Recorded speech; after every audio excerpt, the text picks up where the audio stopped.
Cristina, politóloga y doctora por la Universidad de Zaragoza, áreas de especialidad sostenibilidad, calidad democrática y en especial gobernanza para la transición ecológica, ¿no? Un aspecto crítico para la jornada de hoy.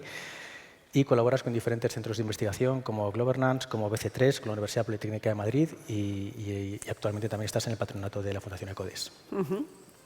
Muchas gracias, Cristina. Y José López Tafall, licenciado en Ciencias Económicas por la Universidad del País Vasco. Tienes experiencia en la Administración Pública, en el Ministerio de Economía y Hacienda. Tienes experiencia en la empresa privada, tanto en el mundo de las telecomunicaciones como el de las energías.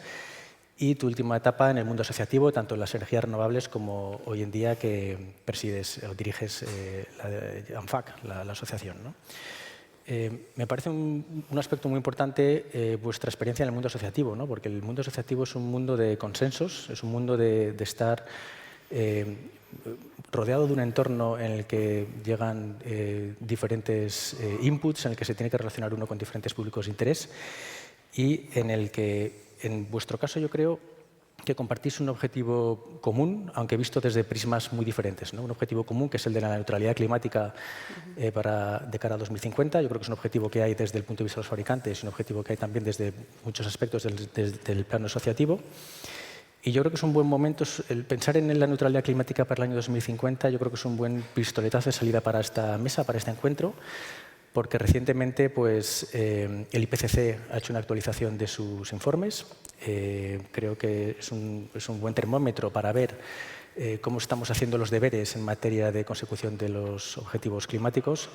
Y tenemos una diapositiva que yo creo que podemos proyectar y a partir de esta diapositiva quizá Cristina pues, nos puede resumir un poco en qué consiste y qué es lo que estamos viendo aquí. Déjame, Ignacio, que empiece primero agradeciéndoos la invitación, pero sobre todo felicitándoos. Felicitándoos porque hay que ser valientes para, en un momento como el que estamos viviendo hoy, un encuentro de un sector estratégico como es el del automóvil, se da cita para hablar de retos de futuro. E incluye además entre esos retos de futuro el enorme desafío que es la sostenibilidad. Hay que ser valiente para hacerlo y creo que lo habéis hecho, por lo tanto, os quería facilitar. Comentábamos antes, en el cóctel, esa máxima que dice que la mejor manera de predecir el futuro es creándolo. Es decir, el que dice a dónde hay que llegar, dónde está el futuro, es el primero que llega, porque es el que lo crea, ¿no?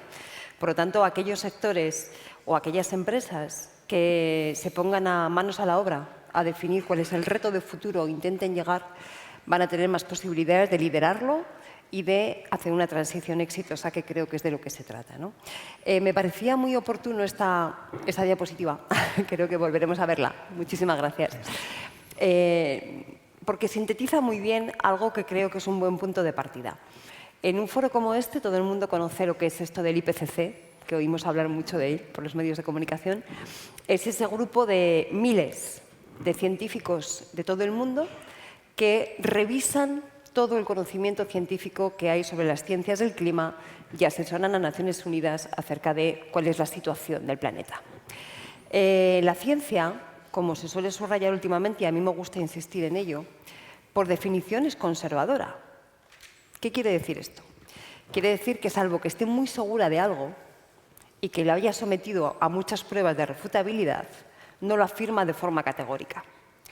Tal es así que el IPCC lleva décadas ya trabajando y solamente en su sexto informe, que se hizo público en el mes de noviembre, afirmaba de forma categórica, con el consenso de toda la comunidad científica, que estamos viviendo una situación de crisis climática, de cambio climático, provocado por el modelo de desarrollo humano y que tiene afecciones muy importantes en el planeta. Es el sexto informe. Hasta ahora eso no se había afirmado de manera tan categórica. Se había dicho, hay indicios de que está cambiando el clima, o tenemos algunos síntomas de que está pasando algo, porque, insisto, la ciencia tiene que ser conservadora, ¿no? Sin embargo, ya en este informe ya se dice de forma tajante y se dice, primero, tenemos un problema con la crisis climática, segundo, está provocado por un modelo de desarrollo y tercero, las afecciones a la vida humana van a ser absolutamente trascendentes. Y esto es lo que quiero sobre todo enfatizar. Muchas veces planteamos los temas de sostenibilidad como un problema del planeta. Y cuando pensamos en el planeta pensamos en un paisaje idílico de mares limpios o de montañas de postal. El planeta tiene muchísima capacidad de resiliencia, tiene muchísima capacidad de regenerarse, ¿no? Fijaros lo que está pasando con el agujero de la capa de ozono. que hace unos años era uno de los principales problemas ambientales y hoy estamos muy cerca de conseguir que ese agujero de la capa de ozono se haya cerrado. ¿Por qué? Porque se prohibieron unas sustancias mediante un convenio internacional, ¿no? Y otras cosas que han ayudado. Por lo tanto, el planeta tiene capacidad de resiliencia y de resistencia y de adaptación. Los que no tenemos esa capacidad somos los seres vivos que habitamos en el planeta, entre los cuales estamos las personas. Por lo tanto, cuando hablamos de sostenibilidad, decía Ángeles muy bien en su presentación, ¿no? Poner las personas en el centro, sí. Ángeles, es que efectivamente la sostenibilidad consiste en ver cómo hacemos para que siga siendo posible la vida de los seres vivos en el planeta tal como lo hemos conocido. ¿Y qué estamos viendo ya? Pues estamos viendo, por ejemplo, que, según cifras oficiales, las muertes oficiales en España en el último año debido a altas temperaturas se aproximan a las 12.000. 12.000 muertes prematuras en un año debido a temperaturas extremas. Datos del Instituto de Salud Carlos III. Estamos viendo que se cifran en torno a 7 millones las muertes por contaminación atmosférica anuales en todo el mundo. No quiero compararlo con las muertes por COVID porque me parece un poco de mal gusto y porque no hay cifras oficiales realmente fruto del consenso, ¿no?, de la pandemia. Pero estamos hablando de esas dimensiones. Cualquiera que hoy abra un periódico o encienda una emisora de radio estará escuchando a los agricultores de cualquier comunidad autónoma de España prácticamente cuantificando las pérdidas que la sequía está produciendo este año ya en nuestro país. Por no hablar de Doñana, por no hablar del Mar Menor. Es decir, estamos viendo ya esa crisis climática cómo nos afecta. Esta diapositiva forma parte de ese informe del IPCC que se hizo público a final de año y va viendo la evolución de temperaturas desde la parte más azul, más a la izquierda, ¿verdad? Aproximadamente año 1900, que se suele poner como referencia, hasta las proyecciones que se hacen en torno a 2100. Y vamos viendo cómo vamos pasando de unos colores fríos a ir calentándonos progresivamente hasta puntos absolutamente ya de que la temperatura arde, ¿no? ¿Qué ocurre a lo largo de toda esta diapositiva? Pues fijaros, ocurre que a la medida que el tiempo va evolucionando, que la línea del tiempo va evolucionando, vamos viendo en función de cuándo va naciendo una persona las afecciones que va a tener o los problemas que les puede ocasionar vivir en un mundo con un incremento de temperaturas como el que se está dando hasta ahora. Y entonces, a partir de ese momento, empieza a haber un discurso que dice, bueno, mira, es que esto es muy difícil, es que esto ya está. Ya tenemos más de 1 grado de incremento medio de temperatura en el planeta. No se puede echar atrás, esto ya está así, ¿no? Entonces, bueno, pues ¿qué le vamos a hacer? Pues ya no sé, ya iremos inventando algo, ¿no? Claro, el problema es que esta evolución es continua si seguimos haciendo solamente lo que estamos haciendo. Acabo enseguida, pero me parece que es importante resaltar una idea para plantear en el debate. Y es que, independientemente de la situación que tengamos hoy, que efectivamente está certificada, está testada, está verificada y es esta, lo importante es que tenemos también una capacidad absolutamente trascendental de manejar la situación. Y esto es lo que el último informe del IPCC, el que contiene esta imagen, nos decía. La comunidad científica decía, todavía estamos a tiempo, insisto y subrayo, todavía estamos a tiempo de evitar los peores desastres del cambio climático. ¿De qué depende? De lo que hagamos. Y me diréis, pero bueno, si ya se incrementa 1 grado y pico la temperatura, en España 1,6.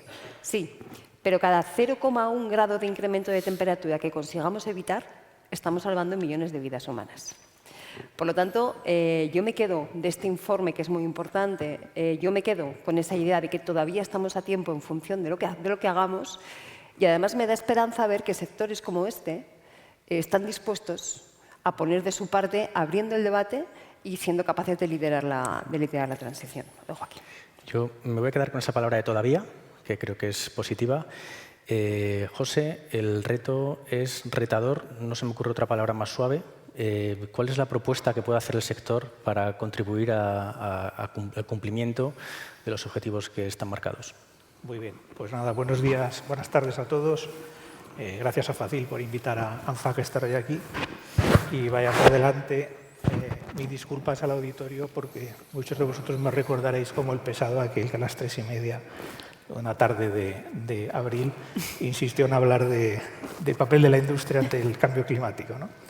Pero bueno, para los que aguantéis, yo creo que lo que ha expuesto Cristina es una realidad física, ¿vale? El IPCC, el panel intergubernamental, efectivamente lleva la 6ª emisión, está diseñado de tal manera que tiene neutralidad científica y los resultados son bastante claros. Lo que está indicando que estamos acumulando stock de carbono y de gases de efecto invernadero en la atmósfera, que de momento no sabemos todavía cómo retirarlos de ahí. Eso es un stock que va aumentando. El límite de carbono, el límite de Hale en la atmósfera que tenemos que evitar no traspasar para no superar el 1,5 ya está prácticamente agotado. El de 2 grados todavía tenemos un poquito más de recorrido.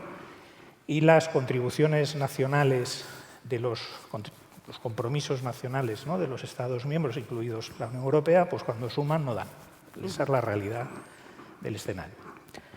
Dicho lo cual, ¿cuál es el papel de la industria de la automoción en toda esta situación? Pues la industria de la automoción evidentemente es parte del problema.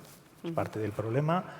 A nivel global, las emisiones de gases de efecto invernadero, de acuerdo a ese mismo panel, son en torno al 15% en el total del planeta, y si lo centramos en lo que es la Unión Europea, en torno al 27,5%. Es decir, es evidente que el sector de la automoción, el sector del transporte, que es como se mide, no solo el sector de la automoción, es un generador de gases de efecto invernadero. Y la pregunta entonces es, muy bien, ¿pero qué estáis haciendo? Y si lo que estáis haciendo está al nivel de lo que se exige o no se exige.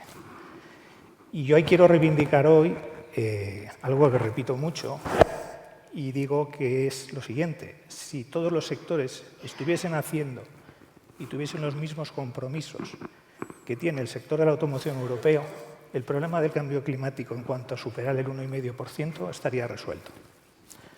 Incluyendo estos compromisos también, si el resto de continentes asumieran los mismos compromisos. ¿Por qué digo esto? Es cierto que nosotros vivimos en un continente, antes lo comentaba Cristina, que desde el año 90 ahora ha reducido a la mitad su participación en las emisiones de efecto invernadero a nivel mundial. También es cierto que hay una parte de deslocalización, no voy a decir que no, pero es verdad que somos los líderes mundiales de la lucha contra el cambio climático. Y cuando miramos al papel de los sectores, el líder mundial europeo de la lucha contra el cambio climático es nuestro sector. Y por eso tenemos que estar especialmente orgullosos de todo lo que estamos haciendo y reivindicar, en primer lugar, que el resto de medidas de acompañamiento vayan al mismo ritmo que nosotros vamos, y en segundo lugar, que el resto de sectores y el resto de la sociedad nos acompañen en este proceso. El informe del IPCC lo que viene a decir, si no me equivoco, no soy tan experto como tú, pero bueno, algo de mi época pasada conozco, que para tener un cierto rango de confianza de no superar este 1,5 grados, deberíamos reducir las emisiones de CO2, de toneladas equivalentes de CO2, en un 43% para el año 2030 y en un 60% para el año 2035. ¿Y por qué nosotros tenemos que estar orgullosos? Porque nosotros lo vamos a reducir en un 50 o 55% para el año 2030 y en un 100% para el año 2035. Ese es el compromiso que como industria de automoción europea tenemos y que creo que demuestra que somos nosotros, el sector industrial europeo y el sector, yo creo, económico europeo, que más vamos a contribuir a reducir las emisiones. ¿Es eso suficiente? No, porque efectivamente esto es un problema global y dentro de la economía europea quedarán muchos sectores en los que trabajar. Pero el esfuerzo que nosotros estamos haciendo desde el punto de vista de inversión, de cambio de modelos, de información al consumidor, de promoción de nuevas tecnologías y, porque insisto, en el aspecto de electrificación, y vosotros lo conocéis, si hay algo que nos falta en el mercado ahora mismo es la disponibilidad de vehículos, de modelos. El 41% de la oferta de vehículos que hay ahora en el mercado español ya son electrificados, híbridos enchufables o eléctricos puros. La reducción de emisiones de los vehículos nuevos respecto a un vehículo de antigüedad media de 14 años, que es la antigüedad media del caso español, pues oscila en torno a un 70%, si no me equivoco, para emisiones para NOx y 80% de reducción para emisiones de partículas. Y esto se reconoce en el informe anual de evaluación de calidad del aire. Por lo tanto, ¿cuál es el planteamiento de la asociación, el planteamiento de la industria? Pues tenemos que conseguir, primero, esos objetivos no son negociables, los tenemos que conseguir, tenemos que adelantar la introducción y fabricación de vehículo electrificado. Y lo único que decimos en paralelo es, uno, necesitamos tener herramientas que ayuden a este cambio social, porque es un cambio social. Necesitamos que la demanda también nos acompañe en este cambio. Necesitamos tener medidas tan eficaces como tienen Alemania, Holanda o Francia, incluso Portugal. Y si nosotros conseguimos que todo ese proceso, a su vez, se haga manteniendo el valor de la riqueza y de empleo que aporta este sector, es decir, yo me gusta contraponer el objetivo 13 de cambio climático de los ODS con el objetivo 8, que habla, si no me equivoco, lo tengo apuntado porque siempre se me olvida, trabajo decente y crecimiento económico. Porque tan ODS es el 8 como el 13. Nosotros podemos aunar ambos objetivos. Si hacemos esta transición manteniendo el empleo y la producción, porque podemos hacerlo. De hecho, gran parte de otras áreas estratégicas, como son Estados Unidos y China, se están peleando por nuestras inversiones. Entonces, hagámoslas aquí, como antes hemos dicho, aquí es donde se va a crear el valor, y también seremos precursores en esa electrificación que irá llegando al resto del planeta, ¿no? Como tú decías muy bien, o sea, hay que construir, pues adelántate.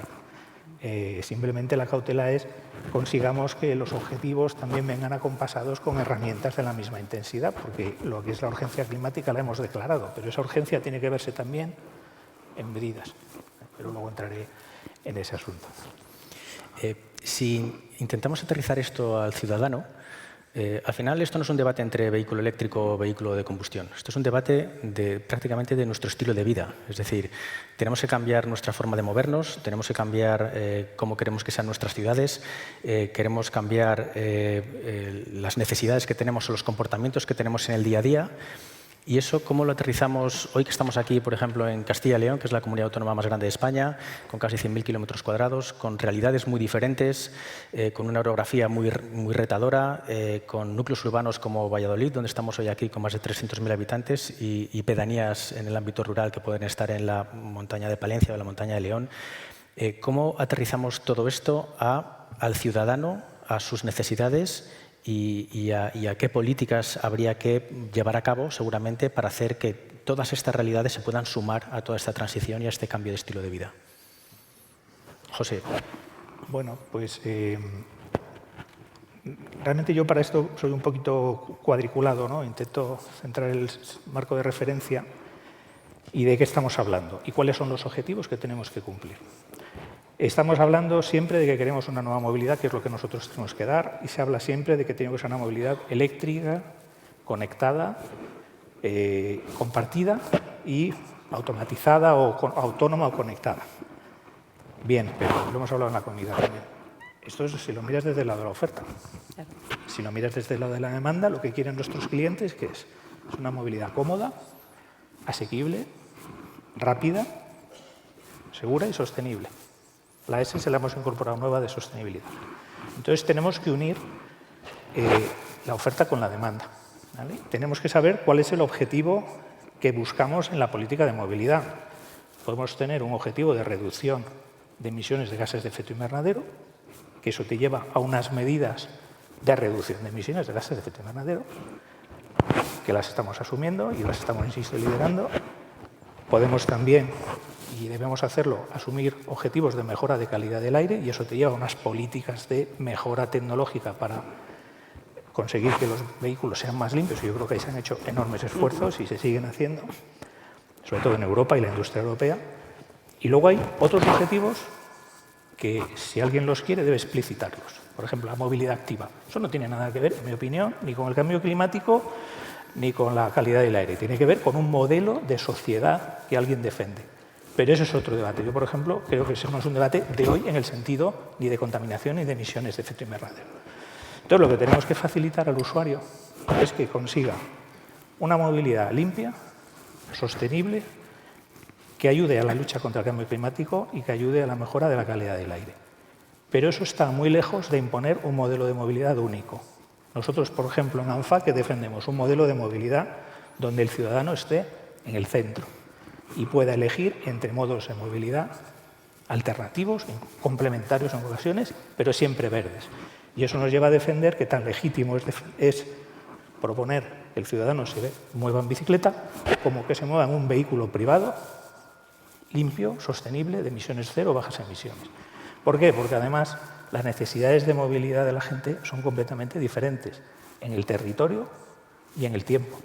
En el territorio hablamos de Castilla y León, pero no es lo mismo vivir en la provincia de Zamora que vivir en el centro de la ciudad de Zamora. Pero es que en el tiempo, si una persona, por ejemplo, mi esposa, voy a hacer un poco de promoción familiar, es de Jeria. Conocéis que es un pueblito que está a 12 kilómetros, chiquitín, chiquitín. Bueno, pues si resulta que vive en Jeria, tiene que llevar los niños al colegio a Simancas, y luego trabaja en el polígono de San Cristóbal, y luego tiene que volver al centro de Valladolid a hacer unos recados y volver a casa por la tarde a recoger al niño, obviamente su modo de movilidad va a ser el vehículo privado. Lo que tenemos que facilitar es que el vehículo sea sostenible, bajas emisiones, que sea un vehículo eventualmente electrificado o un vehículo, ahora, por ejemplo, híbrido enchufable, eventualmente, si lo acepta la Comisión, que sea un vehículo también con combustible sintético, siempre que sea de todas las emisiones, y eso es perfectamente lícito y lo tenemos que ayudar, lo tenemos que animar a esa persona a que pueda optar por ese vehículo.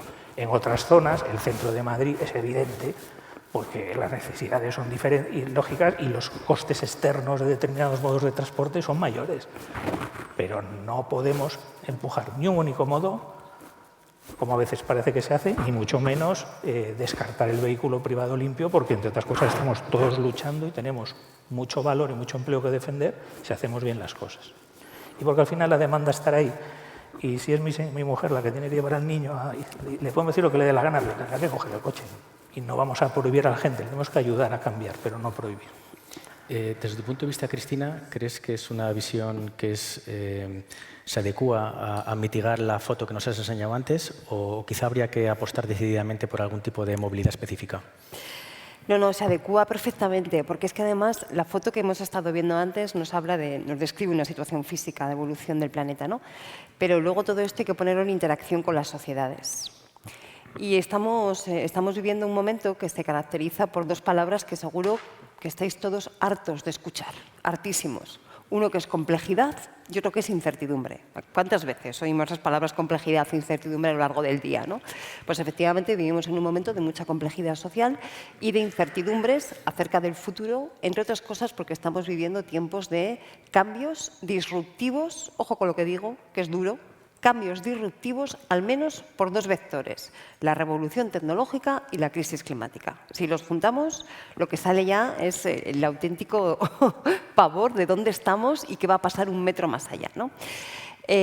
Yo soy profesora de Sociología en la Universidad de Zaragoza y cuando me toca explicar el cambio de las sociedades capitalistas industriales, ¿no? de eso que se llamaba la modernidad, a las sociedades de redes en las que vivimos ahora, yo lo explico con un ejemplo que os va a sonar muy familiar. Yo les pregunto a mis alumnos, ¿os suena de algo un tal Henry Ford? ¿No?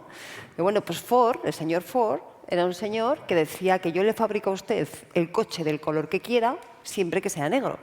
La famosa frase de Henry Ford. ¿Qué era el Fordismo? El Fordismo era, yo produzco un único tipo de coche para todo aquel que me lo quiera comprar, entendiendo que la sociedad es una masa uniforme y que cada uno forma parte de una masa con las mismas características. Por lo tanto, yo hago un tipo de coche, ¿no? Y ese es el coche que se vende.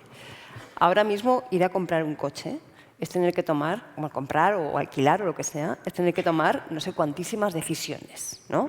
De si eléctrico, de si híbrido, de si marca, que si color, que si potencia, que si complementos, que si... Es decir, tenemos prácticamente un coche por cada ciudadano, por cada perfil de ciudadano y de ciudadana. ¿Por qué digo esto? Porque me parece que es un ejemplo de lo que estaba comentando José ahora mismo. ¿Por qué hablamos de movilidad en singular?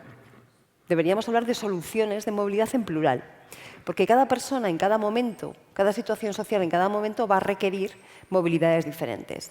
Cuando hablábamos de intermodalidad hace unos años, yo he trabajado bastante en temas de urbanismo y se hablaba mucho de la intermodalidad en las ciudades medias o grandes. Bueno, es que eso es lo de menos ya, eso ya se ha quedado atrás. Necesitamos soluciones de movilidad interconectadas que vayan gestionando diferentes posibilidades en función de las necesidades. Paradigma donde tiene que incorporarse todo eso, el de la sostenibilidad, efectivamente, económica, social y ambiental. Pero lo que ya no vale es el café para todos, ¿no? Digamos que hay una receta muy vieja. Y por cierto, y segunda idea que quiero resaltar, todo esto que estamos comentando ya ha pasado. Esto es un problema que tenemos los sociólogos últimamente, que cuando entendemos algún cambio social, resulta que ya ha pasado. Esto ya se ha producido. Esto que estamos hablando ahora no es que un gurú venga a contarnos lo que va a pasar en 10 años, es que esto ha pasado ya. Aquí veo caras jóvenes y veo caras menos jóvenes que tienen pinta de tener hijos e hijas de 20, 22 años. Los que ya no somos tan jóvenes nos acordamos perfectamente que lo primero que hacíamos cuando acabábamos la carrera, ¿qué era? Sacar el carnet, sí. Y comprar el coche o conseguir que tu padre te regalara el suyo. En estos momentos esos cambios sociológicos se han producido ya. La gente joven trabaja con otros clichés, trabaja con otros paradigmas. Es distinto jóvenes del mundo urbano, del mundo de grandes ciudades, medianas, pequeñas, del mundo rural. Es absolutamente diferente cada uno. Pero todo esto que estamos aquí hablando ya está pasando, ¿no? O sea, no va a pasar, ya está pasando. Por lo tanto, importantísimo, yo creo que para cualquier organización, y cuando digo cualquier organización digo un partido político que se presenta a las elecciones, una empresa que quiera desarrollar su negocio, una universidad, comentábamos antes en la comida, que quiera atraer talento, ¿no? Importantísimo dos cosas. Interpretar los cambios sociales que se producen a toda velocidad y que son cada vez más complejos y anticiparse en la respuesta, que es la clave. Porque ¿para qué queremos interpretarlos? Para anticiparte en la respuesta. Entonces, en ese sentido, cuanto más rápida sea la transición, porque se apueste más por parte de todos, mucho más capacidad de beneficio para el conjunto de la sociedad y también para el sector, claro. Hablas de cambios sociales que ocurren rapidísimo. El mundo público, la administración pública, tiene una gran capacidad de tracción de proyectos, ¿no? Y de movilizar también a las personas. Hemos hablado además también de la responsabilidad que tienen las personas. Pero si nos vamos al lado público, ¿qué políticas habría que poner en marcha para poder ir a ese ritmo de lo que nos está exigiendo la sociedad? Porque a día de hoy nos seguimos encontrando con ciertas barreras, con ciertos stoppers, como puede ser la infraestructura, entre otras cosas. A nivel de políticas públicas, ¿cómo se pueden acelerar para cumplir con esas expectativas? Claro, yo creo que hay una cosa importantísima. Estamos en medio de una transición que es trascendental, nos va la vida en ello, y yo creo que no sería de justicia pedirle a nadie que se convierta en un héroe o en una heroína. Es decir, los cambios que implican esa transición tienen que ser posibles, tienen que ser reales. No le podemos pedir a la gente que cambie su coche de diésel por un coche eléctrico si le cuesta el doble, si no tiene garantizado que cargadores cada no sé cuántos kilómetros y si encima tarda un año en llegarte, como me pasó a mí hace poco, ¿no? Necesitamos que esos cambios sean reales. Y eso pasa no solamente por apelar a la responsabilidad individual, que también hay que apelar a esa responsabilidad, pero sobre todo pasa por una serie de infraestructuras públicas que hagan posible eso. Entonces, en ese sentido, yo suelo ser poco partidaria de focalizar la responsabilidad en las personas individuales, también, pero no focalizarla solamente ahí, sino en la necesidad de desarrollar aquellas infraestructuras o aquellas inversiones dependiendo de cada sector. Aquí estamos hablando de movilidad, podríamos hablar de energía, podríamos hablar de otras muchas cosas, pero aquellas infraestructuras que hagan posible esa transición, que la haga viable. ¿Eso es inversión pública? Sí, eso es inversión pública. Buenas noticias. Nunca en la historia de Europa se habían movilizado 750.000 millones de euros para desarrollar la transición ecológica y digital. Y muchos estaréis pensando, llega tarde, no acabamos de verlo. Sí, está siendo muy compleja la gestión, efectivamente, pero nunca en la historia de la Unión Europea se había movilizado semejante cantidad de dinero. Por lo tanto, esa es la buena noticia. ¿Es suficiente? No. Otra buena noticia, Europa moviliza eso e inmediatamente Estados Unidos dice la veo y dos más. Pero es que China, al que se le suele acusar, con razón, de ser el principal emisor de CO2 por la quema de carbón, lo que no se suele decir es que también es el principal inversor en renovables. Es decir, ¿qué quiero decir con todo esto? Pues que estamos en un momento de cambio rápido, donde efectivamente está habiendo esas inversiones que facilitan las infraestructuras necesarias para que el cambio individual sea posible. Lo que pasa es que estamos justo en medio de esa transición. Entonces, hay quien ve la botella medio llena, hay quien la ve medio vacía. A mí me gusta decir que lo importante es ver si la botella se está llenando o se está vaciando. Y yo creo que la botella de la transición ecológica en todos los sectores se está llenando. Ya para ir cerrando, José, en el mundo de la energía, que lo conoces bien, los dos los conocéis bien, existe la política de apalancarnos en aquellos aspectos en donde tenemos como país una ventaja competitiva, ¿no? Que en el caso de España pues es sol, es viento, con lo cual pues, tenemos un desarrollo de las renovables muy fuerte, porque nos puede permitir tener una ventaja competitiva contra otros países europeos y extraeuropeos contra los que competimos, ¿no? Si esa política la trasladamos al mundo de la automoción, ¿qué ventaja competitiva tenemos en España como país en donde deberíamos apalancarnos para construir la industria del futuro? Desde el punto de vista, yo creo que la transición energética nos puede aportar nuevas ventajas competitivas, siempre y cuando las enfoquemos también desde una óptica industrial.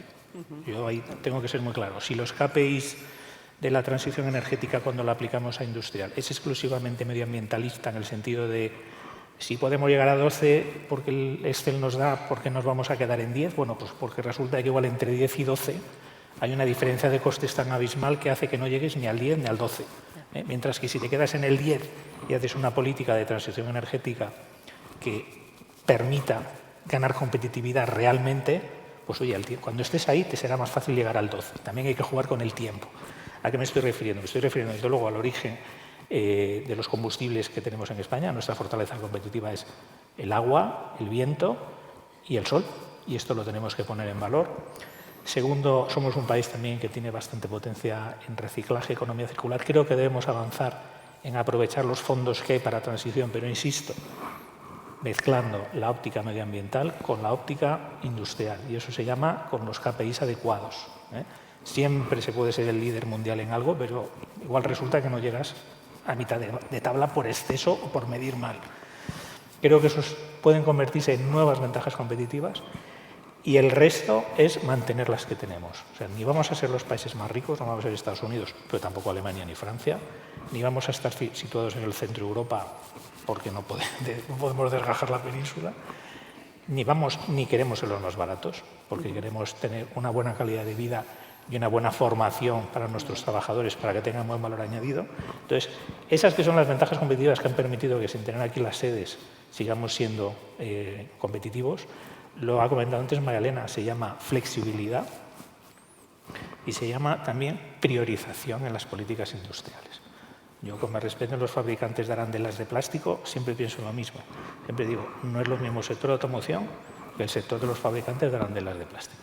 O sea, si tenemos que priorizar como política industrial recursos escasos, prioricemos el sector de la automoción, que es lo que está haciendo Estados Unidos con su IRA, entre otras cosas. O sea, está identificando tecnologías ganadoras de futuro. Pues si lo hacen ellos, que son ricos, nosotros que tenemos menos recursos, con más motivo. Y en paralelo mantengamos la flexibilidad laboral, no la perdamos, mantengamos la capacidad logística y la flexibilidad logística, no la perdamos, y evitemos la imposición de costes excesivos, sobre todo cuando se comparan con otros países. Estoy pensando, por ejemplo, en algunos costes energéticos que, no siendo nosotros un sector electrointensivo o gasintensivo, pues nos estamos quedando fuera de varias medidas de apoyo. O sea, mantener lo que tenemos y aprovechemos lo nuevo, que si lo hacemos bien, creo que España tiene unas ventajas naturales y el capital humano, tenemos una buena mentalidad en eso. Creo que lo hemos demostrado en renovables, por ejemplo, ¿no? Y estamos empezando a demostrar en eficiencia. Creo que hay mucho recorrido. Muy bien, pues nos hemos pasado un poquito de tiempo, pero creo que merecía la pena. Así que muchísimas gracias a los dos. Ha sido un placer. El reto que tenemos enfrente es mayúsculo, pero bueno, yo creo que, como dice José, podemos estar tranquilos de que al menos preparados estamos, ¿no?, para acometerlo. Muchas gracias.